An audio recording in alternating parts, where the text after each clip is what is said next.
ពងតាខកឬពងជ្រួញ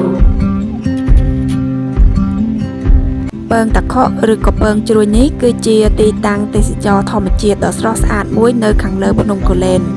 សម្រាប់ពងនេះនៅពេលដែលយើងជិះតាមផ្លូវឡើងទៅភ្នំគូលែនមុនពេលដល់ទីនេះគឺមានស្លាកសម្គាល់មួយសម្រាប់ប្រាប់ទីតាំងថាពងតាខកហ្នឹងគឺនៅខាងមុខហើយនៅខាងស្ដាំដៃបន្ទាប់មកយើងទៅដល់ហើយយើងដើរចេញពីផ្លូវដែលយើងចតឡានចតម៉ូតូហ្នឹងប្រហែលជា50ម៉ែត្រគឺដើរមកដល់ពងតាខកនេះហើយចាអ្នកទាំងអស់គ្នានៅកន្លែងនេះគឺជា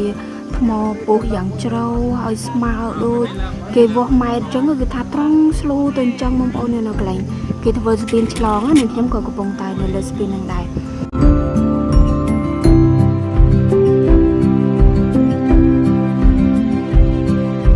នៅទីតាំងពងតាខកឬក៏ពងជ្រួញនេះគឺថាមានផ្ទាំងថ្មធំលយចេញពីភ្នំហើយថ្មនៅទីនេះគឺមានសន្តានជ្រួញស្អាតប្លែកភ្នែកមែនទែនបងប្អូន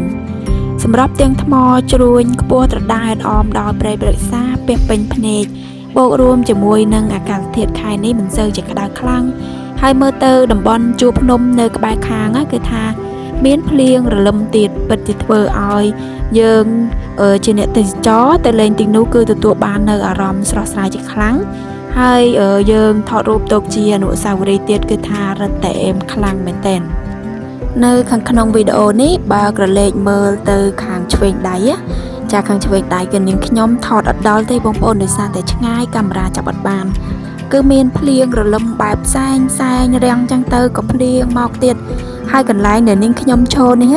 ខ្ពស់ណាស់បងប្អូនប៉ុន្តែយើងថតចូលក្នុងវីដេអូចេះដូចថាវាខាន់ចែកគ្នាយើងមើលអត់ដាច់ថាកន្លែងដែលយើងឈរខ្ពស់ប៉ុណ្ណាដោយសារតែនៅខាងមុខដែលនាងខ្ញុំកំពុងតែថតនេះគឺជាភ្នំមួយទៀតដែលមានជម្រាលជើងចុះមកហើយខាងដែលនាងខ្ញុំកំពុងតែចូលថតនេះគឺជាប្រភេទថ្មលយទៅខាងមុខហើយគឺថាខ្ពស់ណាស់បងប្អូនពេលទៅជិតស្រាវមែនទែនហើយទីតាំងនេះគឺថាគឺស្រស់ស្អាតហើយទទួលបាននៅអារម្មណ៍ស្រស់ស្រាយខ្លាំងមែនទែនហើយបន្ទាប់ពីបានមើលថ្មលយហើយគឺពួកខ្ញុំបានបន្តដំណើរទៅមុខទៀតដើម្បីឡើងទៅដល់ភ្នំគូលែនហើយសម្រាប់ទេសភាពនៅលើភ្នំគូលែនខែនេះបងប្អូនគឺថាបៃតងស្រងាត់មែនទែនហើយខែដែលខ្ញុំទៅហ្នឹងគឺជារដូវកាលដែលផ្លែគុយបងប្អូនហើយនាងខ្ញុំជីទៅនាងខ្ញុំក៏រលែកមើលទៅខាងលើដើមឈើធំនៅអមសងខាងហ្នឹងពេលខ្លះក៏ឃើញមានផ្លែគុយទុំក្រហមដែរបងប្អូនហើយសម្រាប់ផ្លូវដែលនាងខ្ញុំជិះឡើងផ្លូវថ្មគ្រួសនេះគឺថារៀងស្ងាត់ភ្ញៀវអត់សូវមានភ្ញៀវជិះម៉ូតូជិះឡានឡើងប្រហែលជាគេទៅឡើងនៅខាងស្វ័យលើអស់ហើយបងប្អូនដោយសារផ្លូវដែលនាងខ្ញុំជិះនេះផ្លូវហ្នឹងគឺរៀងពិបាកអញ្ចឹងហើយ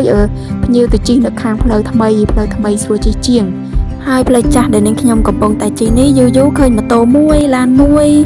ហើយវីដេអូផ្ដេកនៅលើភ្នំគូលែនក៏នាងខ្ញុំថតបានត្រឹមតែប៉ុណ្្នេះទេនៅវីដេអូភាគខ្លះទៀតគឺនាងខ្ញុំថតបែបបញ្ឈរអញ្ចឹងនាងខ្ញុំកាត់បញ្ឈរអរគុណច្រើនបងប្អូនដែលតែងតែតាមដានទស្សនាវីដេអូរបស់នាងខ្ញុំ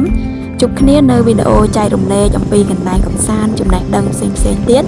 នៅវីដេអូលើកក្រោយអរគុណច្រើនជម្រាបលាបាយបាយ